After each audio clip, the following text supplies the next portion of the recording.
Assalamualaikum warahmatullahi wabarakatuh.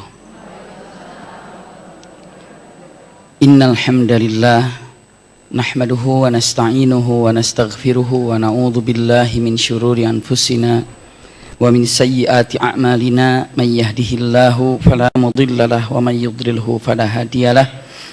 Asyhadu an la ilaha illallah wahdahu la syarikalah taqriran bihi wa tauhidan. Wa asyhadu anna Muhammadan abduhu wa rasuluhu amma ba'du. Allahumma la sahla illa ma ja'altahu sahla wa anta taj'alul hazna idza syi'ta sahla. Allahumma inna nas'aluka hubbaka wa hubba man ahabbaka wa hubba amalin yuqarribuna ila hubbika bi rahmatika ya arhamar rahimin. Amin ya rabbal alamin. Alhamdulillahirabbil alamin. Mudah-mudahan pertemuan kita pada pagi hari ini seluruhnya disertai dengan rahmat dan berkah Allah Subhanahu wa taala. Insyaallah hari ini kita akan melanjutkan dalam sirah nabawiyah, yakni pelajarannya ma bainal Uhud wal Khandaq. Kejadian peristiwa antara Uhud dan Khandaq. Ini yang pernah dibahas pertemuan pertama, juga masih itu judulnya. Antara Uhud dan Khandaq ada apa saja terjadi? Di antaranya saat itu yang mana ada daripada kabilah Abdullah dan rupanya apa? Datang ke Abdullah dan Qarah, dihabiskan semuanya, dibunuh semuanya. Masih ingat ya? Alhamdulillah, alhamdulillah. Ya, setelah itu pun terjadi saat itu nikahnya Rasulullah dengan Ummu Habibah. Sudah disampaikan ini? Mungkin kalau belum saya sampaikan. Kalau masih ingat saya lanjutkan, saya lewat, tapi kalau nggak ingat berarti belum. Iya. Kenapa? Belum aja. Iya, betul. Jadi punten bunda, ya.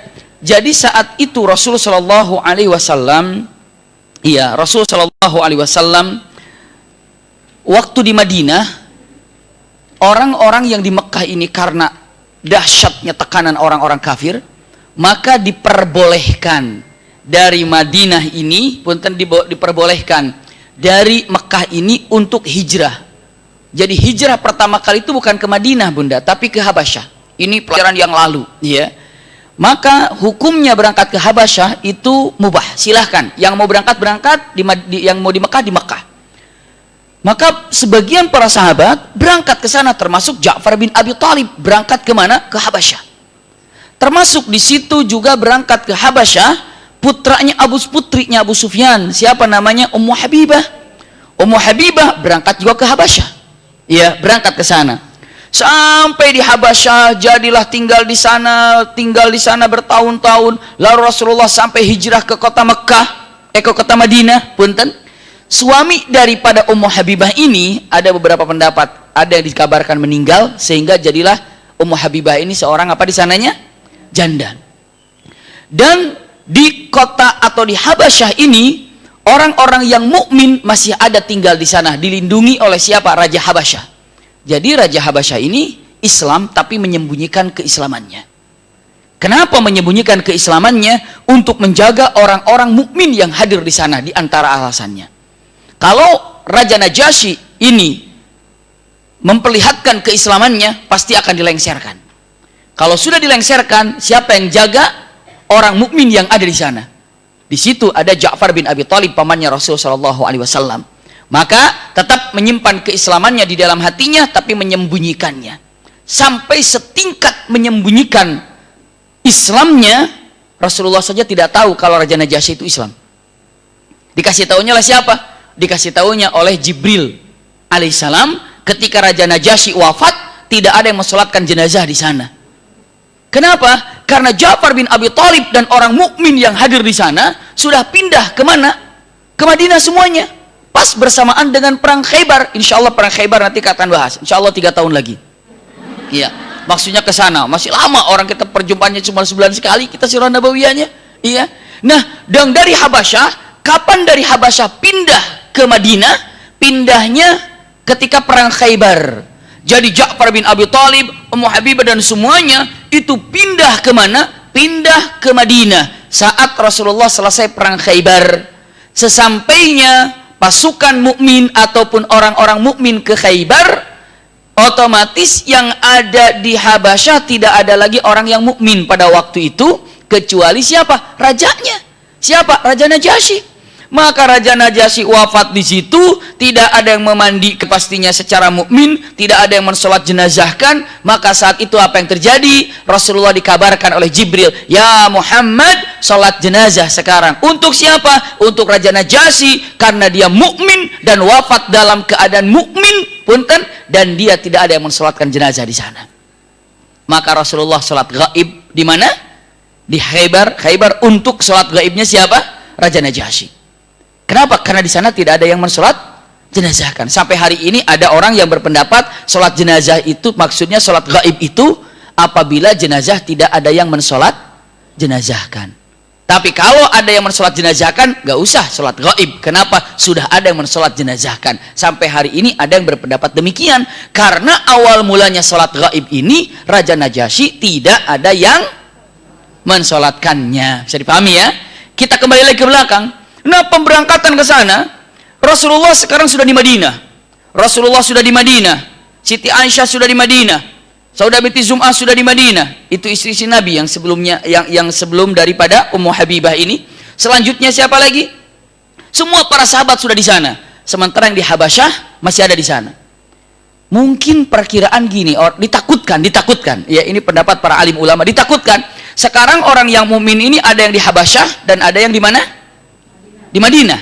Ada di Madinah dan ada di Habasyah. Jangan sampai terpikir dalam orang-orang yang di Habasyah ini, aduh yang di Madinah Maya ada Nabi di sana, terus ada keluarganya Nabi di sana. Untung di sini juga masih ada pamannya Rasul. Siapa? Ja'far bin Abi Thalib. Ada Ja'far pamannya Rasul. Masih ada keluarga Rasul lah. Maka di situ ada seorang wanita, yakni putrinya daripada Abu Sufyan, Ummu Habibah. Rasul SAW untuk mendekatkan orang-orang yang di Habasyah, ingin mengatakan, tenang, di sini juga ada istri Nabi. Nah, biar ada ketenangan dan keakraban yang ada di sana. Rasa-rasanya kalau di sana, misalnya beginilah Bunda, bedalah misalnya kalau misalnya ada seorang ulama gitu ya, syekh siapa, kiai siapa, beliau nggak bisa datang, tapi yang datang istrinya sebagai wakilnya, mungkin lebih enak ketimbang yang mewakilinya bukan daripada istrinya. Atau bukan, misalnya gini, siapa bapak? Saya yang mewakilinya. Siapa? Ya saya temennya. Nggak apa-apa juga sih, temennya mewakili ulama itu. Tapi kalau yang mewakilinya saya atas nama suami saya, lebih mana kira-kira? Lebih kuat mana? Istri. Iya. Maka Rasulullah ingin menyimpan di sana agar kekuatan di sana tidak merasa apa ya? Betul, tidak merasa terisolasi. Kayak di rumah sakit ruang isolasi. terisolir ataupun terabaikan. Maka Rasulullah menyatakan itu harus dipinang dan dijadikan istri. Iya. Kenapa? Dan ini pun wahyu dari Allah Subhanahu wa taala. Maka Rasulullah memerintahkan seorang sahabat Rasulullah sallallahu alaihi wasallam, namanya adalah siapa? Amr bin Umayyah ad-Dumri. Iya, ya Amr ibn Umayyah ad-Dumri, kamu berangkat menuju ke mana? Menuju ke Habasyah. Untuk apa?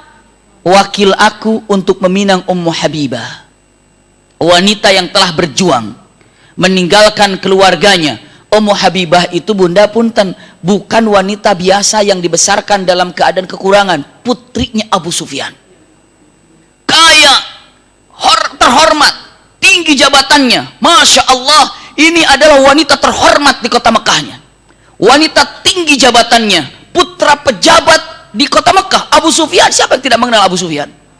Luar biasa, kaya Abu Sufyan, tertinggi jabatan di Mekah. Lalu putrinya harus hijrah meninggalkan kekayaan dan keluarganya ke Habasyah. Itu bisa dibayangkan bagaimana perjuangannya itu. Maka dalam keadaan seperti itu seakan-akan hadiah dari Allah Subhanahu wa taala. Terlebih lagi ada yang menyatakan para ulama bahwa sesungguhnya yang namanya Ummu Habibah diceraikan oleh suaminya karena suaminya menjadi agama Nasrani ketika di mana? Di Habasyah. Ada kisah yang menyatakan demikian. Yang jelas wanita terhormat ini, wanita yang luar biasa ini meninggalkan Mekah menuju Habasyah. Datang ke Habasyah bukan mau enak-enak, tapi penuh dengan perjuangan. Bertahun-tahun di sana. Maka hadiahnya tidak ada yang lebih baik kecuali harus didampingi oleh seorang laki-laki yang terbaik yang ada di muka bumi ini. Siapa? Nabi Muhammad Rasul sallallahu alaihi wasallam. Wanita meninggalkan pangkat daripada ketinggian pangkat yang dimiliki oleh ayahnya, terhormat yang sangat luar biasa, kaya yang luar biasa, pindah lalu di sana ditinggalkan oleh suaminya, lalu di Habasyah ini perjalanannya pun tidak lagi jadi terhormat seperti di kota Mekah.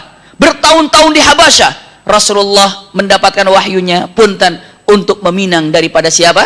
Ummu Habibah. Agar apa? Agar di sana tidak merasa kalau Rasulullah ingat kita nggak ya? Diperhatikan nggak ya kita ya? Begitu dipinang, ada istrinya yang pantas di sini. Tenang, ada istri Nabi di sini. Tenang, ada keluarga, ada istrinya Nabi loh di sini. Tenang. Maka saat itu Amrun ibnu Umayyah ad-Dumri diutus oleh Rasulullah SAW. Datangnya ke Habasyah. Betul, ketemu dengan siapa? Raja Najasyi. Wahai Tuan Raja, saya utusan dari Muhammad Rasulullah. Apa utusanmu? Apa membawa kabar apa? Kami atas nama Muhammad Rasulullah untuk meminang salah satu daripada masyarakat yang ada tinggal di sini adalah Ummu Habibah, karena sudah berada dalam naungan Raja Najasyi. Iya. Coba ingat-ingat pelajaran yang dulu, mungkin 3 tahun yang lalu, 2 tahun yang lalu, masalah bagaimana ketika Ja'far bin Abi Thalib sampai kemana? Ke Madinah. Lihat di YouTube-nya, insya Allah sudah ada di upload mungkin. Iya. Tapi insya Allah ada. Hijrah ke Habasyah judulnya. Hijrah ke Habasyah. Nanti mudah-mudahan sudah ada. Kalau nggak ada berarti Mas Ari yang salah. Iya. Udah direkam kok waktu itu ya. Biar nyusun gitu sedikit-sedikit ya. Saya lanjutkan. Nggak apa-apa Mas Ari, tolong yang sirah nabawiyahnya kumpulkan nih, saya punya 1 tera, serahkan biar nanti disusun sirah nabawiyahnya apa saja. Kan kelamaan kita. Saya pengen yang tafsirnya ini, tolong pindahkan kemari, silahkan. Iya. Mas Ari, saya pengen yang namanya Bulughul Maramnya ininya biar nanti di apa? Terus apa di ibu punya ini untuk sirah, ini apa untuk apa segala macamnya. Ya, saya lanjutkan. Sampai di mana tadi? Apa? Cipinang. Oh, di Pinang. Iya. Lalu kata yang namanya Raja Najasyi, baik, siapa? Ummu Habibah. Oh iya, putri daripada bangsawan Mekkah. Bersamaan dengan seperti itu, istirahat Amrun ibnu Umayyah ad-Dumri, datang seorang laki-laki, ini dia, dari Mekkah. Dan laki-laki ini adalah teman dekat dengan Raja Najasyi. Akrab dengan Raja Najasyi. Namanya adalah Amrun bin As. Dan Amr bin As ini waktu itu dalam keadaan kafir. Dan sangat membenci Rasulullah dan membenci kepada siapapun yang mengikuti Rasulullah. Benci. Sangat benci. Siapa namanya? Amrun ibn As. Begitu datang Amr bin As kemana? Ke Raja Najasyi. Dengan membawa hadiah yang berlimpah untuk Raja Najasyi. Lalu dia dengan mengatakan kata-katanya, wahai sahabatku Raja Najasyi. Bilangnya juga sahabatnya karena teman dekat. Saya mendengar ada utusan Muhammad namanya Amrun ibnu Umayyah ad-Dumri. Ya benar. Ada apa? Wahai temanku, serahkan kepada aku orang ini. Untuk apa? Untuk aku jadikan tawanan di kota Mekkah. Jadi dipinta untuk ditangkap, dijadikan tawanan di kota Mekkah. Apa yang disampaikan oleh Raja Najasyi dengan mengatakan, dengan kata-kata yang galak, Raja Najasyi dengan kata-kata yang cukup tinggi, Raja Najasyi berbicara kepada siapa? Amr bin As. Dengan kata-katanya, demi Allah aku tidak akan pernah menyerahkan seseorang laki-laki yang diutus oleh utusan Allah Subhanahu wa taala. Maksudnya yang diutus oleh utusan Allah. Maksudnya diutus oleh siapa? Rasul sallallahu alaihi wasallam.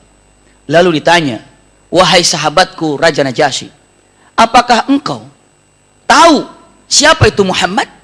Raja Najasyi menjawab dengan mengatakan, aku sangat tahu tentang kenabian yang akan datang, dan Nabi itu sudah datang hak adanya. Nabi Muhammad itu ada Nabi. Dan dia telah mendapatkan wahyu. Maka Raja Najasyi menyampaikan kepada Amr bin As tentang apa itu wahyu, apa itu Nabi, apa itu Jibril. Semua diterangkan, sampai Amr bin As dalam hatinya ingin menjadi seorang yang beriman. Siapa yang mendakwahinya? Raja Najasyi. Punten, orang Arab didakwahi sama bukan orang Arab. Siapa? Itu Amr bin As didakwahinya oleh siapa? Raja Najasyi.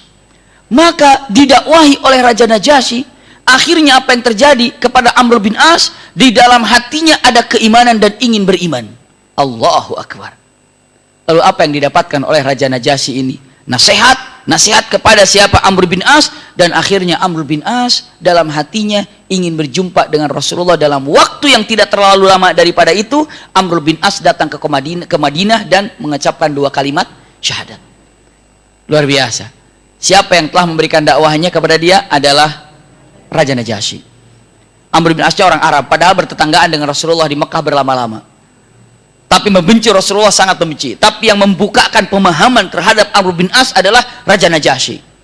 Tapi kalau Amr bin As masuk dalam sahabat Rasul, tapi kalau Raja Najasyi tidak masuk dalam kategori sahabat Rasul. Masih ingat kategori sahabat?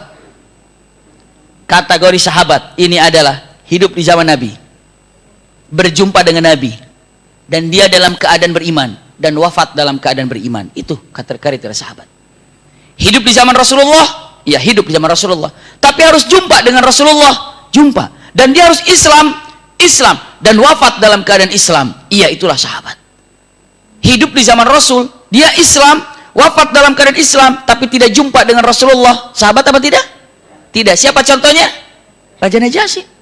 Termasuk Uwais Al-Qarni juga sama. Hidup di zaman Rasul, dia beriman, wafat dalam keadaan iman, tapi dia punten tidak berjumpa dengan Rasul, tidak dikatakan sahabat. Sekarang hidup di zaman Rasul, jumpa dengan Rasul, tapi dia kafir, wafat dalam keadaan kafir, punten sahabat apa enggak? Enggak. Siapa contohnya? Abu Lahab, Abu Jahal, seperti itu ya. Sekarang jumpa dengan Rasul, dia beriman, wafat dalam keadaan iman, tapi tidak di zaman Rasul, sahabat apa enggak? Enggak. Habis salah itu pertanyaannya. Salah enggak? Oh, enggak salah. Ulangi lagi. Jumpa dengan Rasul, dia beriman, wafat dalam keadaan iman, tapi hidup tidak di zaman Rasul, sahabat apa enggak? Berjumpa tapi tidak di zaman Rasul ya. Cerdas ibu, cerdas ibu. Benar apa yang saya sampaikan itu benar. Jumpa dengan Rasul, dia beriman, wafat, tapi tidak hidup di zaman Rasul. Gimana ketemunya? Mimpi. Akan mimpi mah enggak. Kalau mimpi ketemu Rasul mah hadisnya sahih. Hadisnya sahih, Bunda. Siapapun yang menyatakan hadisnya ini adalah hadis sahih dengan mengatakan Rasul, man ra'ani fil manam laqad ra'ani fil yaqdhah fa inna syaitan la yatakawwanuni, dalam riwayat lain la yatamatsalu bi. Siapapun yang telah melihat aku dalam mimpinya, pastikan dia adalah aku dan dia telah berjumpa denganku. Nah, tenang dulu. Iya. Fa inna syaitan, sesungguhnya setan tidak mampu menyerupai aku, kata Rasul. Dan setan tidak mampu menyerupai aku, setan tidak mampu untuk punten-punten menyerupai wajah Rasulullah sallallahu alaihi wasallam. Jadi kalau mimpi dengan Rasul, walaupun begitu para ulama mengatakan siflahu. Maksudnya apa? Tolong tanyakan bagaimana wujudnya. Misalnya rambutnya menutupi telinga. Iya, misalnya alisnya tidak bersatu. Jadi kalau misalnya ketemu Rasul tapi alisnya nyambung, enggak. Iya. Kalau senyum mufallajah itu gigi tengahnya itu terbuka, jadi jarang. Jadi giginya itu agak jarang. Yang tengahnya itu kelihatan agak-agak terbuka sedikit. Mufallajah. Wajahnya agak sedikit bulat, tidak lonjong. Iya. Jenggotnya lebat. Iya. Menutupi sebagian kepada dadanya. Masya Allah. Dan pasti ketika bertatapan dalam keadaan senyum. Nggak mungkin begitu. Saya lihat Rasul tapi serem banget. Berarti bukan. Iya. Senyum. Apalagi punten-punten diantaranya matanya terlihat hitamnya kelihatan hitam, putihnya kelihatan putih. Masya Allah. Rambutnya punten itu tidak itu tapi bergelombang. Maksudnya apa? Ikal. Subhanallah. Seperti itu. Makanya kalau dilihat Rasul sallallahu alaihi wasallam seperti apa dan bagaimana, kalau sudah bermimpi dengan Rasulullah sallallahu alaihi wasallam, siflahu. Ataupun coba tanyakan seperti apa sesuai dalam hadis Rasulullah. Insya Allah yang berjumpa dengan Rasulullah dalam mimpinya keberkahan yang sangat luar biasa. Karena Rasulullah mengatakan man ra'ani fil manam laqad ra'ani fil yaqdhah fa inna syaitan la yatakawwanu. Sekarang gimana kau tahu itu ada Rasul ya? Hati yang menyatakan. Hati yang mengatakannya. Coba kalau ibu bapak dalam mimpi, bu benda mimpi, saya ketemu sama ibu saya yang sudah meninggal, memang itu enggak cuma lihatan belakangnya,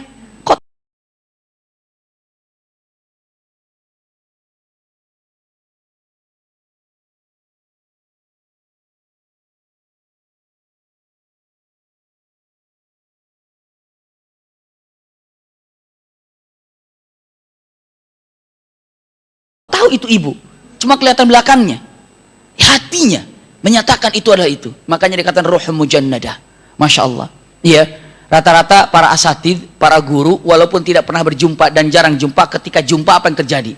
Akrab yang luar biasa. Kenapa? Karena ruhnya ini sudah bersatu, walaupun berjauhan. Sudah bersatu, sudah saling menyayangi dan sudah saling mencintai. Masya Allah. Ruh mujannadah. Luar biasa. Ya, luar biasa. Kata-kata yang sangat indah. Ini yang perlu disampaikan. Ternyata yang namanya sahabat itu kategorinya demikian. Jadi kalau seandainya jumpa dengan Rasul, hidup di zaman Rasul dan dia beriman, wafat dalam keadaan mukmin, itu adalah sahabat. Tidak seperti itu, bukan menjadi seorang sahabat. Raja Najasyi jumpa dengan Rasul, sahabat apa tidak? Tidak kategori sahabat. Seperti itu ya. Jadi ada yang pernah mimpi dengan Rasul, rahasiakan aja, simpan. Tapi saya pengen mimpi ketemu dengan Rasul. Mau nggak mimpi ketemu dengan Rasul? Mau nih? Ah benar. Gini bunda, kalau mimpi ketemu Rasul, banget harus benar dalam hati itu rindu dan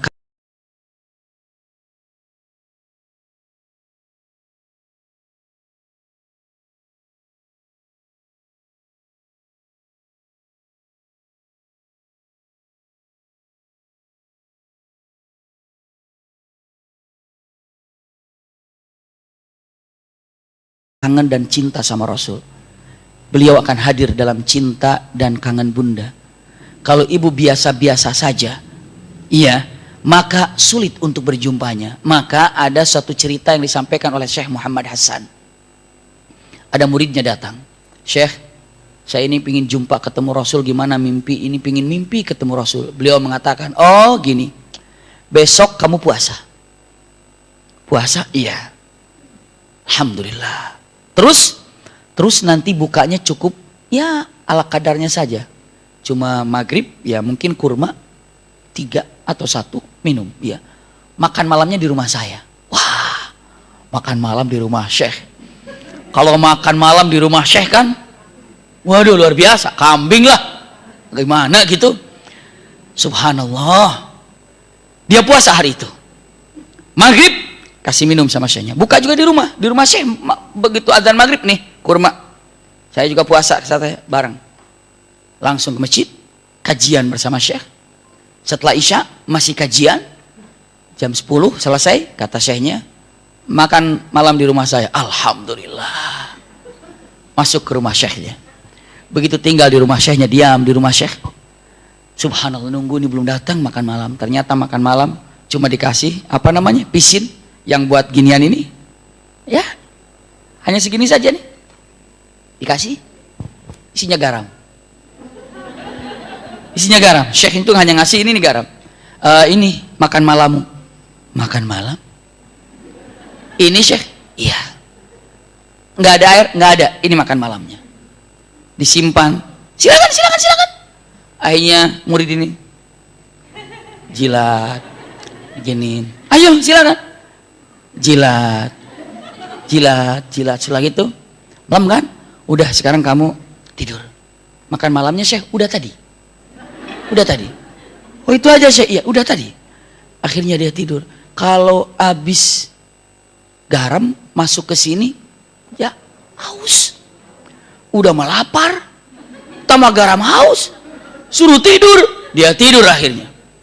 Selesai sholat subuh dibangunkan. Selesai sholat subuh. Begitu assalamualaikum warahmatullahi wabarakatuh. Baru kajian. Syekhnya bertanya. Setelah kajian, siapa yang mau mimpi ketemu Rasul itu siapa semalam? Saya Rasulullah. Sini. Mau ketemu mimpi sama Rasul? Iya. Semalam mimpi nggak? Enggak. Mimpi apa semalam? Saya Syekh semalam tuh mimpi kambing guling saya. Sama saya mimpi air putih, air jernih, bahkan saya mimpi, waduh ada namanya sirup, ada yang namanya jus, waduh berbagai macam jus saya lihat. Dan kambing yang matang saya lihat. Itu yang saya mimpikan semalam Syekh. Syekhnya mengatakan, sadaqta, benar mimpimu itu. Kenapa? Karena kamu dalam keadaan sebelum tidur ingat makanan dan haus. Coba kalau kamu setiap mau tidurnya ingat Rasul, yang datang bukan makanan tapi Rasulullah. Bisa dipahami nggak bunda? Cerdas bunda, langsung paham. Oh iya, bisa paham ya? Jadi sekarang ini kalau ibu sebelum tidur ingat makanan dan minuman, itu yang datang. Tapi kalau ibu bapak sebelum mau tidur itu ingat, ya Rasulullah, aduh rindu begitu bangun, ya Rasul aku rindu tidur lagi, ya Rasulullah ingin jumpa insya Allah. Nah sekarang gimana mau jumpa dengan Rasulullah, kerinduannya pun jarang buat kita. Iya juga ya. Maka syekhnya mengatakan, sadaqta ru'yak, mimpi kamu benar. Kenapa? Karena kamu sebelum tidur ya haus ya lapar. Yang datang dalam mimpi itu, coba kalau yang ada dalam pikiranmu adalah rindu kepada Rasulullah, yang datang adalah Rasulullah. Ini ada sudah paham buat kita. Mau ketemu dengan Rasulullah, serindu apa kita sama Rasulullah? Itu dia pertanyaan. Iya, serindu apa kita sama Rasulullah? Itu jawabannya. Saya lanjutkan. Maka Rasulullah meminang Ummu Habibah, punten, dan pernikahan terjadi atau terlaksana. Bahkan Raja Najasyi sebagai yang membaca khutbah nikahnya, dan Raja Najasyi yang menikahkannya, menjadilah suami istri Rasulullah dengan Ummu Habibah. Masya Allah. Dan Ummu Habibah satu saat setelah di kota Madinah, Abu Sufyan datang mengunjungi putrinya. Waduh, luar biasa. Padahal putrinya sudah muslimah. Lalu Abu Sufyan menjadi pimpinan kafir. Datang. Begitu datang, kata Abu Sufyan, wahai putriku, sayangku, apa kabar? Jawab, alhamdulillah, baik ayah. Biasa berpelukan, karena namanya ayah sama anak, walau bagaimanapun, itu adalah ayah. Ya, tetap adalah muhrim karena ayah. Setelah itu, apa kabar ayah? Baik semuanya, silakan duduk ayah. Begitu masuk ke rumah yang sangat sederhana, Rasulullah SAW rumahnya, Ummu Habibah, sebentar ayah, sebentar. Itu ada tikernya, dilipat, setelah itu disimpan di pojok, silakan duduk. Jadi tikernya dicopot dulu, disimpan dulu, digulung, disimpan tikarnya. Ataupun mungkin kalau dibilang malihab ya, jadi semacam ya di situ tempat tidur Rasulullah tapi tipis, dibuka langsung ditaruh. Abu Sufyan ada dua pertanyaan dalam pikirannya. Saya mau duduk, tikar ini digulung. Apakah dia menghormati saya karena tikarnya kotor? Bisa dipahami nggak gitu? Atau menghormati tikar karena saya kotor? Iya, harus ada pertanyaan itu. Mau duduk digulung dulu. Kalau misalnya, kalau datang, misalnya saya lagi saya datang sini tiba-tiba mau sebentar diganti kursinya. Saya akan mikir nih, apakah kursi tadi kotor sehingga diganti sama yang ini? Apa saya yang kotor sehingga tidak boleh duduk di kursi itu? Mungkin begitu. Abu Sufyan bertanya, akhirnya begitu, ya Ummu Habibah ditanya, kenapa? Tadi saya duduk baru di sini, kok tikarnya ini digulung? Ada apa? Apakah kamu menghormati saya apa menghormati tikar? Dia jawab, wahai ayahanda, aku menggulung tikar karena aku menghormati tikar. Loh, kenapa? Karena ini tikarnya Rasul Shallallahu Alaihi Wasallam, tidak boleh diduduki oleh orang yang kafir. Subhanallah. Abu Sufyan, ini anak udah begini. Saking cintanya sama Rasulullah tuh begitu, bunda. Waduh, kalau sudah cinta sama Rasulullah luar biasa. Ibu tahu bagaimana yang namanya Utsman bin Affan?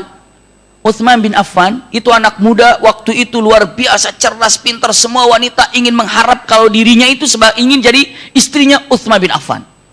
Kenapa? Karena Utsman bin Affan cerdas, pintar, gagah, kaya juga, luar biasa. Akhlaknya luar biasa, terhormat. Setiap wanita yang melihat Utsman bin Affan berangan-angan, seandainya aku jadi istri dia, seandainya aku jadi istri. Tidak ada seorang wanita pun yang melihat Utsman bin Affan kecuali berangan-angan dirinya menjadi istri Utsman bin Affan. Pun setiap orang tua berangan-angan kalau sekiranya Utsman bin Affan jadi mentunya. Subhanallah. Ternyata Utsman bin Affan punten sudah menaruh hati kepada seorang wanita. Siapa wanita itu? Ruqayyah. Siapa Ruqayyah itu? Putrinya Rasulullah SAW. Utsman bin Affan mau meminang tapi tanggung dagang. Kalau dagang dulu kan perjalanannya jauh. Apa yang dilakukan oleh Utsman bin Affan? Utsman bin Affan akhirnya berdagang dulu. Selama 3 bulan dia berdagang, punten, putrinya laki-laki, putranya Abu Lahab meminang Ruqayyah dan diterima oleh Rasulullah. Oh, kok kaget ibu? Baper banget ibu. Ya. Bener bunda. Begitu Utsman bin Affan datang, ternyata Ruqayyah yang dipikirkan, yang dicintai oleh Utsman bin Affan sudah berada dalam pelaminan bersama siapa? Bersama punten laki-laki putranya Abu Lahab, namanya Utbah bin Abi Lahab. Kok Rasulullah nikahkan? Waktu itu Rasulullah belum diangkat jadi nabi dan rasul. Iya, nikah. Sakit hati nggak kira-kira itu Utsman bin Affan? Waduh, tahu gitu mah kemarin Minang dulu, jangan dulu berangkat. Jangan dulu berangkat kemana? Dagang. Maka saat itu Utsman bin Affan untuk sedikit-sedikit kan lihat Mekah, aduh ingat Ruqayyah, lihat ini ingat Ruqayyah, tapi sudah berdampingan dengan siapa sekarang? Utbah. Apa yang terjadi? Maka yang namanya Utsman bin Affan lebih giat lagi untuk mencari nafkah, akhirnya sering banyak di luar, sehingga saat Nabi Muhammad menjadi Nabi dan menjadi Rasul dan menyebar di kota Mekah, Utsman bin Affan tidak tahu kabar itu. Kenapa? Karena sering di luar. Kenapa sering di luar? Untuk menghilangkan apa? Apa? Udah ibu sendiri yang jawab ya. Kayaknya pengalamannya itu. Setelah itu apa bunda? Begitu sampai ke kota Mekah ada masalah. Masalah apa? Muhammad mendengar Nabi itu ini. Tidak ada yang dipercaya oleh Utsman bin Affan untuk mendengarkan kabar ini kecuali orang yang dipercaya oleh Utsman bin Affan adalah Abu Bakar. Abu Bakar. Ya, datanglah ke rumah Abu Bakar dan Abu Bakar sudah mukmin. Ditanya, ya Abu Bakar, apa sih yang terjadi di Mekah ini? Katanya Muhammad itu begini. Dijawab, iya memang begini, dan kalau kamu Utsman orang cerdas, orang berakal, pasti akan membimbing ke dalam syariat Islam. Tanpa ragu Utsman bin Affan menyatakan 2 kalimat syahadat. Lihat, begitu Rasulullah mendapatkan wahyu untuk menyampaikan dakwah secara terang-terangan, ya terang-terangan, apa yang terjadi? Yang terjadi Abu Lahab marah, apalagi setelah ada ayat Al-Quran tabbat yada. Masya Allah, hafal Quran.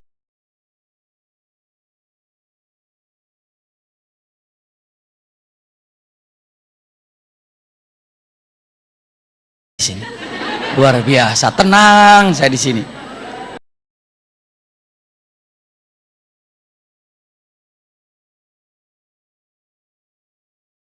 Tenang semuanya, tabat yada abi lahabi wa tab.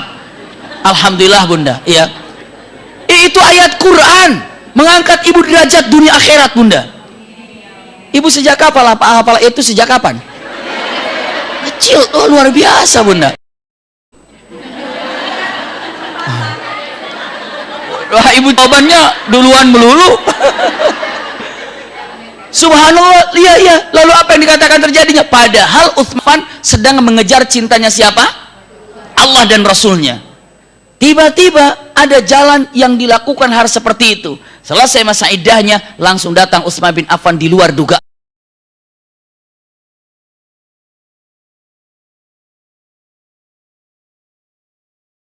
Rasulullah.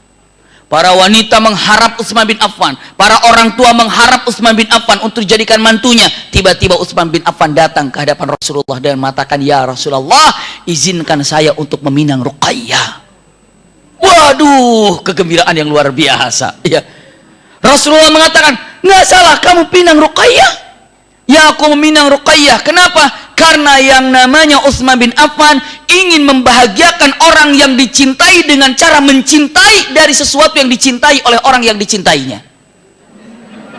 Susah ya? Nah, ini agak susah. Nih saya terjemahkan ini. Belum bahasa Arab udah susah bunda, padahal masih bahasa. Paham kan? Paham. Ulangi lagi bahasanya nih. Ulangi lagi. Mudah-mudahan saya bisa mengulang kata-katanya ini. Lihat bunda, Utsman bin Affan ingin membahagiakan orang yang dicintai. Siapa? Rasulullah. Dengan cara mencintai yang dicintai oleh yang dicintainya. Bisa dipahami? Ruqayyah dicintai nggak sama Rasulullah? Kalau Utsman bin Affan mencintai Ruqayyah, Rasulullah senang apa enggak? Karena Utsman bin Affan mencintai yang dicintai oleh Rasulullah, dan Rasulullah yang dicintai oleh Utsman bin Affan. Itu kata-katanya tadi itu, cintai gitu ya. Bisa dipahami bunda? Jadi Rasulullah ini, Utsman bin Affan ingin membahagiakan orang yang dicintai dengan cara apa? Mencintai yang dicintai oleh yang dicintainya. Masya Allah. Itulah Utsman bin Affan, luar biasa. Ibu punten, kalau ingin dicintai oleh suami, tolong cintai apa yang disukai oleh suami. Senangi. Kalau suaminya misalnya tiap hari makanannya mengasih makanan ikan, akuariumnya ibu bersihin. Waduh, kira-kira suami senang gitu? Aduh, istri saya mencintai sesuatu yang aku cintai. Tambah cinta bunda. Ini mah akuarium melulu. Aku enggak biarin pecah-pecah itu akuarium. Astagfirullah. Bunda demikian. Saya di rumah saya banyak peliharaan. Di rumah saya waktu itu Mama Dede datang. Iya. Mudah-mudahan Mama Dede nonton ini. Ceritanya Mama Dede datang ke rumah. Kalau datang ke rumah langsung ke dapur, beliau kan masya Allah udah ibu banget gitulah, datang. Wah, datang, ini apa nih? Langsung si Umi ngomong, mama, ini burungnya si Abi nih, ini mah burung Abi. Kata Mama Dede, Neng, udah biarin aja, kenapa? Biarin banyak burung daripada nanti cari burung yang pakai kerudung. Atau nanti pakai cari apa?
Ibu lebih takut kepada suami dan lebih mencintai suami, padahal suami ibu mencintai ibu itu karena Allah. Yang paling bagus ibu cintai Allah yang telah membuat suami ibu cinta kepada ibu. Bisa dipahami bunda? Iya. Sekarang yang ngasih harta siapa bunda? Allah. Terus kenapa ibu terlalu mencintai harta ketimbang cinta kepada Allahnya, padahal harta itu dikasih sama Allah? Lebih baik cintai siapa? Allah yang ngasih hartanya kepada kita itu. Ibu punya rumah makan, ibu punya restoran, punya rumah makan lah. Saya datang ke rumah makan ibu. Oh ya, Bimaki silakan. Nih, nggak usah bayar nih, makan nih, silakan makan. Ini ada ini.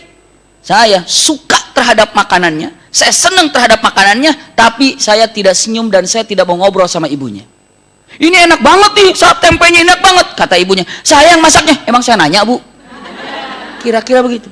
Ini terasinya luar biasa, sambalnya keren banget ini. Itu sambal dari Lombok. Mau Lombok dari mana? Pokoknya saya enak yang ini. Kira-kira ibu enak kan digituin? Begitu saya pulang, terus besok saya datang lagi disuruh makan lagi nggak kira-kira? Males, ngapain kasih makan? Tapi kalau saya bilang, Masya Allah Bu, itu dagingnya enak Bu, makasih ya Bu ya, hebat Bu, aduh hebat. Ini Abi, ini di saya, wah enak Bu makanannya Bu. Ibu senang. Saya senang sama ibu, karena ibu juga ngasih ini. Punten-punten, bisa jadi dibungkusin itu nanti. Dan begitu saya mau pulang, kata ibu, nanti datang lagi kemari ya. Kenapa? Karena saya bukan mencintai pemberian ibunya, tapi saya senang kepada ibunya. Bisa dipahami ya? Maka ibu akan kasih lagi, bongkos. Kapan lagi datang? Bongkos.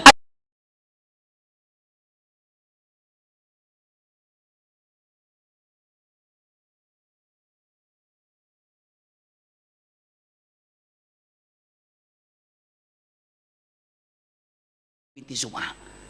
Jadi yang dikebesarkan bukan apa? Bukan begitu loh. Kira-kira mana yang cocok buat aku nih? Bukan buat aku, buat siapa? Anak-anakku. Masya Allah. Setelah itu apa? Kedua, Rasulullah diperintahkan oleh Allah untuk menikah dengan siapa? Aisyah. Aisyah saat dinikahi oleh Rasulullah SAW dalam keadaan masih kecil. Makanya di Madinah baru satu rumah, di Mekah tidak satu rumah. Siapa memerintahkan Allah turun dengan membawa malaikat Jibril, atau punten, malaikat Jibril turun dengan membawa wahyu dari Allah dengan mengatakan, ya Rasulullah, ini istrimu di dunia dan di sorga.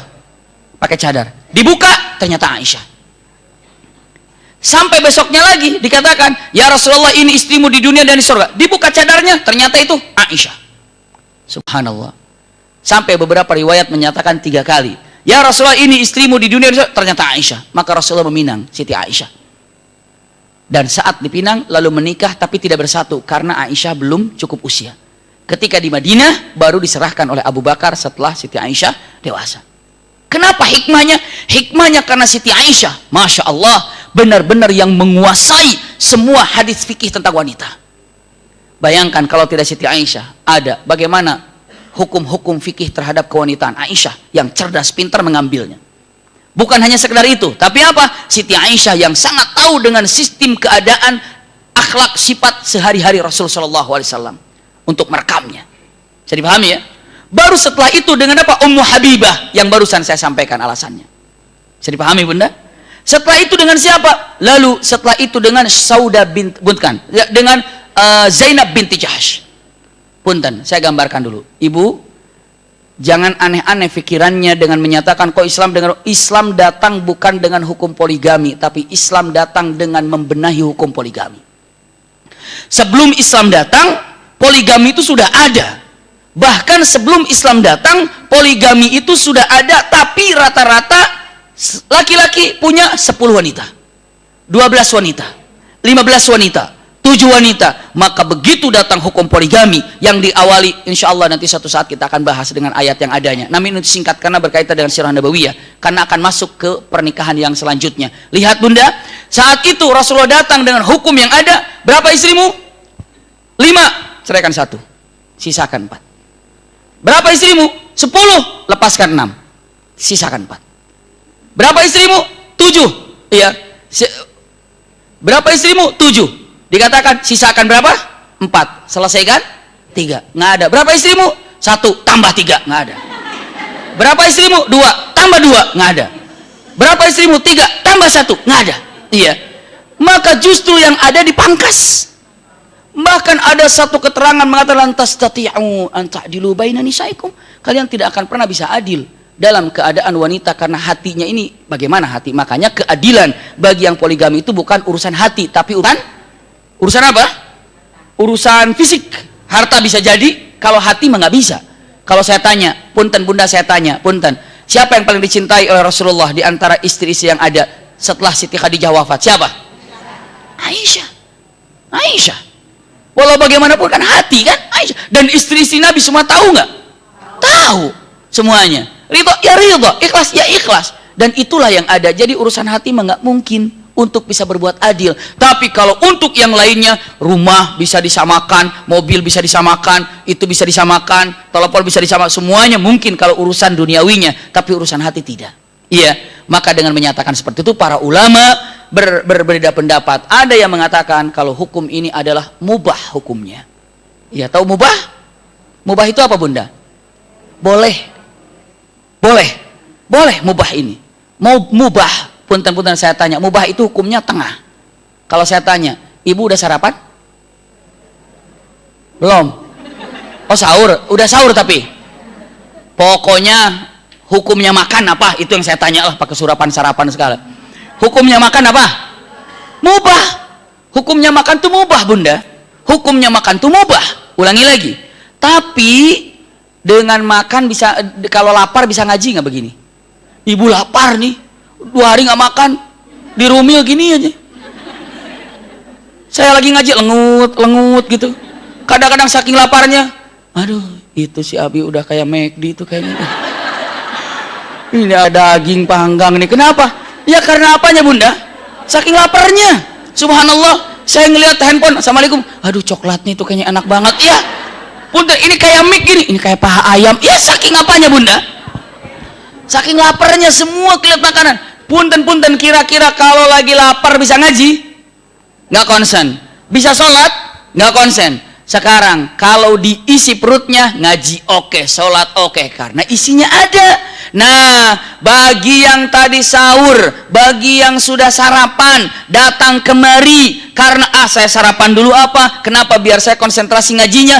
Bunda, pahala makan tadi sama dengan pahala ngaji sekarang ini. Masya Allah. Begitu iya. Oh, jadi sarapan pagi tadi saya itu sama pahala ngaji. Iya. Kenapa? Karena dikaitkan, disangkutkan kemana? Ke ngaji. Kalau misalnya ibu sarapan dulu kenapa? Kan saya mau nipu dia. Ntar kan biar ngomongnya lancar, biar nipunya saya lancar gitu kan. Sarapan dia. Habis itu dengan nipunya senyum, kalau lagi lapar senyum enak gak kira-kira? Kenapa? Lapar. Tapi kalau lagi udah nggak, senyumnya itu udah nggak lapar, terbuka.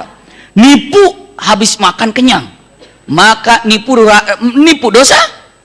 Dosa. Punten, makannya itu sama dengan dosanya nipu, karena dia makan punya kekuatan dan kekuatan itu dipakai nipu. Bunda, bisa dipahami ya? Mubah. Mubah itu intinya apa? Di tengah, Bunda. Kalau hukumnya mubah, dilihat efeknya. Kalau efeknya baik, dapat pahala. Kalau efeknya buruk, berarti dosa. Nah, itu dia mubah, Bunda. Bisa dipahami ya? Jadi mengatakan, ini mubah. Mubah. Para ulamanya, ini adalah mubah. Sunnah bagi yang mampu melakukannya dengan syarat-syarat yang ada.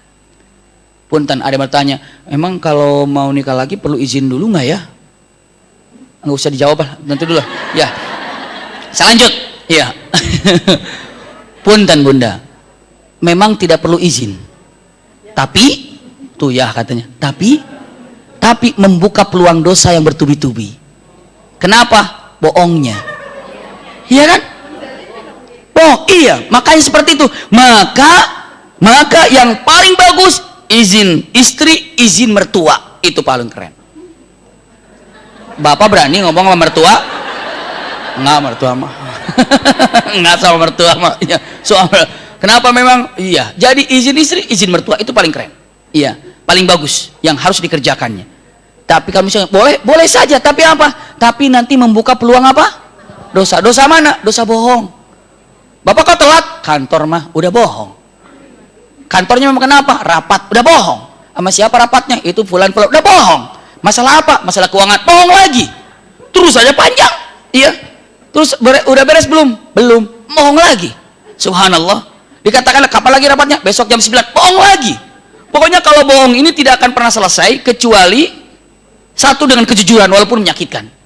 Walaupun yang kedua, selesai tapi bukan selesai tuntas, tapi apa? Selesai sementara, yaitu dengan apa lagi? Bohong lagi, dengan bohong, dengan bohong, dengan bohong. Jadi kalau mengatakan boleh saja, tapi apa? Anda ketika melakukan ini tanpa izin membuka peluang dosa. Rasudzunubal kadzib. Artinya apa? Kepalanya dosa itu adalah bohong. Ibu kalau mau ngelukis, biasa pelukis itu dari mana dulu mulai ngelukis? Kepala, bener itu. Di kepala dulu tuh. Kalau sudah jadi kepala terserah mau dibawain bawakannya mau jadi apa. Nah, dosa itu kepalanya bohong. Kesananya mau kemana terserah. Na'udzubillah. Iya. Nah, jadi Bunda, Islam bukan datang dengan hukum poligami, tapi Islam datang dengan membenahi hukum poligami. Jangan sekali mengatakan, oh Quran itu ada, apalagi kalau tidak ada Quran, bisa berantakan. Bisa berantakan. Dengan Quran batasin sama 4. Tapi yang itu pun kalimatnya adalah beberapa ulama menyatakan mubah. Walaupun ada yang menyatakan kalimatnya sunnah. Tapi bagi orang-orang yang khusus bisa melakukannya seperti ini. Dengan syarat-syarat yang ada. 1, 2, 3, 4, sampai 770. Iya. Enggak Bunda. Kaget banget. Oh, udah senang banget. Oh, banyak banget syaratnya kata ibu. Tidak, iya. Insya Allah nanti suatu saat kita akan bahas. Kalau mau dibahas. Kita lanjutkan. Iya. Punten Bunda. Rasulullah SAW, singkat saya gambarkan, ini Rasul dengan Zainab binti Jahash. Punten, saya minta waktu 10 menit sebelum diakhiri dengan majlis ini untuk menceritakan tentang Zainab binti Jahash. Ibu harus tahu, Zainab binti Jahash ini adalah Arabi, orang Arab, cerdas, pintar, putra terhormat, Zainab binti Jahash. Bisa dipahami Bunda? Sampai di sini ya. Rasulullah punya anak angkat, namanya adalah Zaid bin Harithah. Zaid bin Harithah. Zaid bin Harithah ini adalah hadiah dari Khadijah saat Rasulullah menikah dengan Khadijah. Zaid bin Harithah itu waktu dibawa oleh Rasulullah, usianya masih anak-anak, maka disayangi oleh Rasulullah, dicintai oleh Rasulullah, dan dia seorang budak. Bisa dipahami Bunda? Ternyata ada ayahnya Zaid bin Harithah. Jadi Zaid bin Harithah itu dulu entah mungkin seorang budak yang dicuri dari mana terus dijual belikan, nyangkutlah di Mekah. Seperti kisah Nabi Yusuf, masih ingat ya? Nabi Yusuf kan dari mana? Rasul dibawa, dijual di mana? Di Mesir. Bisa jadi Zaid bin Harithah ini seorang anak lalu dijual di mana? Di Mekah, dibeli oleh Siti Khadijah. Saat menikah dihadiahkan kepada Rasulullah dan posisinya menjadi budak. Siapa? Zaid bin Harithah ini. Orang tuanya nyari bertahun-tahun, akhirnya ketemu juga sama Zaid bin Harithah. Zaid bin Harithah, aku ayahmu, aku ibu. Dipeluknya anaknya, dipeluknya ibunya, kangen-kangenan ibu dan anak, ayah dan anak, bisa dibayangkan itu. Siapa majikanmu nak? Muhammad. Aku sudah mengumpulkan uang untuk membayarmu agar kamu bisa ikut denganku pulang. Aku ayahmu. Lalu kata anaknya, bicara aja langsung sama Muhammad, majikanku ini. Datang, ya Muhammad, belum jadi Nabi Rasulullah. Ya Muhammad, aku akan bayar budakmu ini karena ini anakku. Ini aku akan bayar, berapa harga ini? Aku akan bebaskan dia. Apa kata Rasulullah? Ini aja. Aku nggak jual budakku ini, tapi sekarang terserah dia. Mau ikut aku apa ikut ibu bapaknya? Kaget ayahnya begitu kan. Kalau anak pasti ikut siapa dong? Ikut bapak ibunya. Beneran Muhammad? Iya silahkan. Dengan pedenya Rasulullah ada. Lalu siapa? Zaid juga ada. Lalu orang tuanya ada. Wahai Zaid anakku, majikanmu bilang terserah kamu mau pilih aku apa pilih dia. Dengan pedenya pasti akan pilih siapa? Orang tuanya. Punten Zaid bin Harithah mengatakan, ayah dan ibu yang aku cintai, rasa-rasanya aku juga belum bisa berbakti kepada kalian berdua, tapi saya mungkin susah menemukan orang yang baik seperti Muhammad, maka izin aku ingin bersama Muhammad. Masya Allah. Berarti punten perilaku Muhammad kepada Zaid seperti apa sehingga betah dengan Rasulullah SAW. Maka disitulah disebut di kota Mekah. Lalu punten orang tuanya Zaid mengatakan, kalau gitu saya serahkan anakku kepadamu. Dan hukum di Arab itu kalau diserahkan begitu, itu hukum tabani. Tabani itu dijadikan anak angkat tapi posisinya seperti anak kandung. Bisa dipahami Bunda? Harus jadi seperti anak kandung. Jadi namanya harus bukan Zaid bin Harithah lagi, tapi Zaid bin Muhammad. Bisa dipahami Bunda? Jadi Zaid bin Muhammad. Maka itu kalau diserahkan hukum tabani begitu. Nih aku serahkan anakku kepadamu, udah bin gak ganti jadi bin dia. Jadi bin dia. Dan Islam melarang hal itu. Bisa dipahami Bunda? Sampai punten, kalau misalnya ini ada saya punya anak laki-laki, setelah itu menikah dengan seorang wanita gitu kan, yang mana setelah itu cerai, ini tidak boleh dinikahi oleh saya karena ini setelah menikah dengan siapa? Anak kandung. Bisa dipahami ya? Kalau sama anak angkat masih boleh nggak kira-kira? Masih boleh. Tapi kalau sudah sama anak kandung tidak. Bisa dipahami ya? Maka kalau dalam di waktu itu posisinya yang namanya anak angkat sama dengan anak kandung, dan Islam tidak menerima itu. Ibu kalau ngambil anak yang namanya anak angkat sebagaimana, hati-hati. Kalau dia sudah besar dan dia tuh laki-laki, punten dia bukan muhrim Bunda.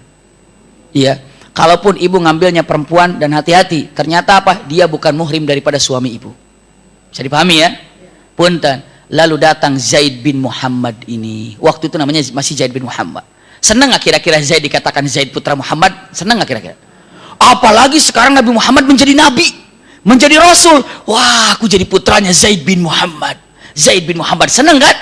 Datang, ya Rasulullah, aku ingin nikah. Dengan siapa? Aku tertarik dengan Zainab. Jauh. Jauh apanya? Kebiasaannya. Ini punten-punten bahasanya. Bangsawan? Ini tidak bangsawan. Tapi cinta kepada Zainab. Bisa dipahami nih? Lalu dipinang Zainab. Zainab, punten, karena cinta kepada Rasulullahnya, maka diterimalah siapa? Zaid. Diterimalah Zaid ini. Iya, diterima. Oleh siapa? Oleh Zainab. Begitu datang, beberapa riwayat begitu datang, aku utusan dari Rasulullah. Untuk apa? Meminang anakmu. Oh, anakku dipinang. Kiranya untuk siapa? Untuk Rasulullah. Untuk siapa? Putranya Zaid. Zaid Zaid.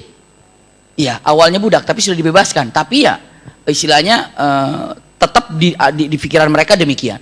Maka saat itu apa yang terjadi? Saya maaf sudah ada isinya kalau Zainab keluar dari kamarnya. Bapak, aku terima lamaran Rasulullah untuk Zaid bin Harithah. Menikahlah. Dengan Zaid bin Harithah dinikahkan. Punten bunda. Apa yang terjadi setelah pernikahan ini terjadi? Usikum wa iyaya nafsi bitaqwallah. Karena yang namanya apa ini? Perbedaan yang apa? Iya, karena perbedaan apa coba?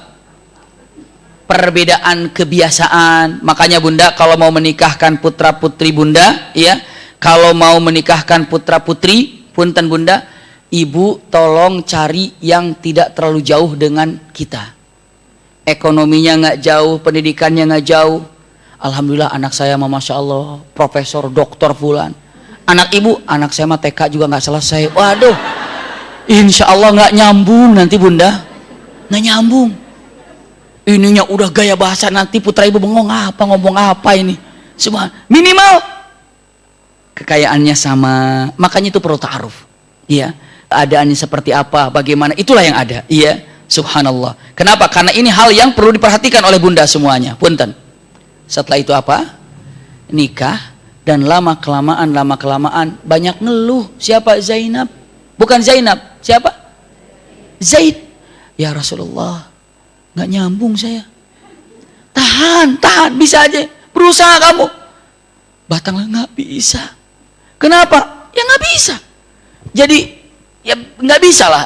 Jadi ngebicaranya ini dengan jadi akhirnya punten dengan baik-baik, bukan masalah ribut, bukan masalah gede, tidak, masalah kesadaran diri, sadar kalau dirinya bukan untuk satu level, tidak mungkin dan tidak bisa, maka dia minta pada Rasul, ya Rasulullah saya ingin pisah.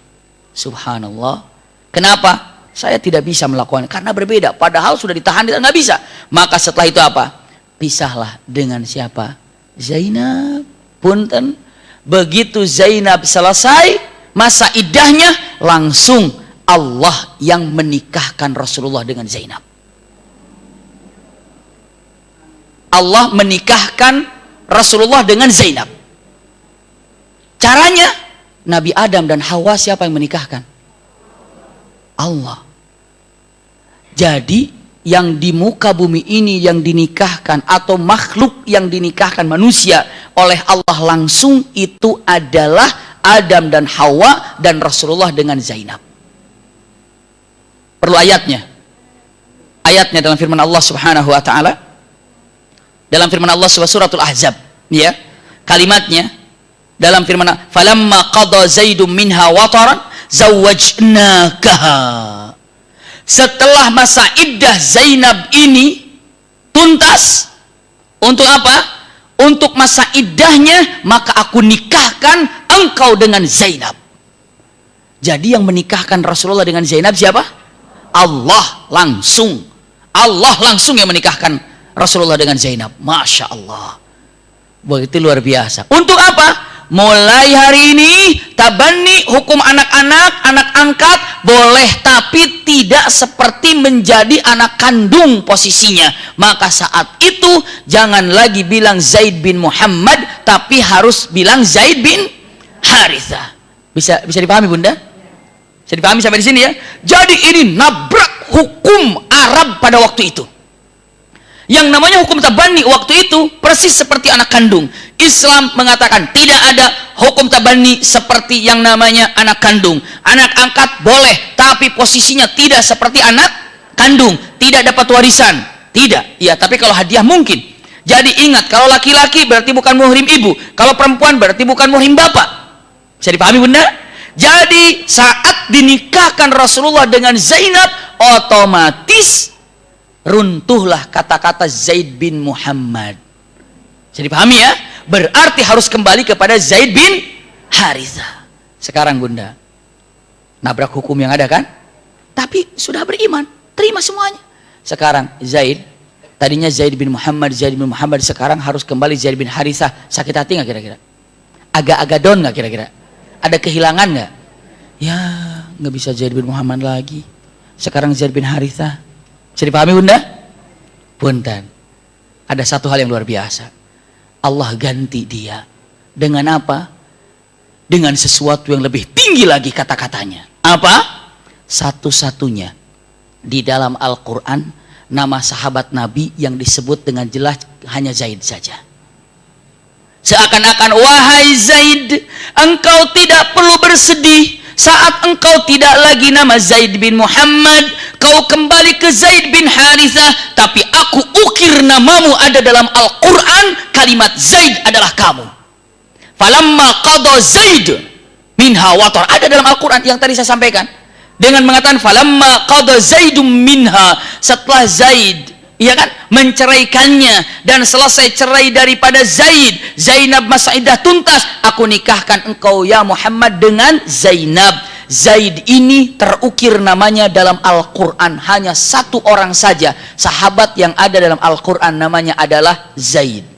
Ibu menyebut nama Zaid dapat 30 rahmat. Zai, ya, dal, karena siapa yang membaca huruf Al-Quran satu huruf 10 rahmat. Zaid, Masya Allah. Allah gantikan apa? Suratul Ahzab ayat 37. Iya, Suratul Ahzab ayat 37 Bunda. Iya, Suratul Ahzab ada ayat 37. Maka saat itu Zaid merasa gembira dan senang. Namaku ada di dalam Al-Quran sampai hari kiamat namanya ada. Punten Bunda, Abu Bakar khalifah ataupun Abu Bakar orang paling dicintai Rasulullah, namanya ada dalam Al-Quran? Ada Al-Quran dalam Al-Quran nama Abu Bakar? Tidak ada. Ada juga sifatnya. Famma man a'ta wattaqa wa saddaqa bil husna. Itu sifatnya Abu Bakar, tapi namanya tidak. Umar bin Khattab tidak ada namanya. Utsman bin Affan tidak ada namanya. Ali bin Abi Thalib tidak ada namanya. Tapi hanya satu nama yang ada dalam Al-Quran, sahabat Rasul. Siapa namanya? Zaid. Kenapa?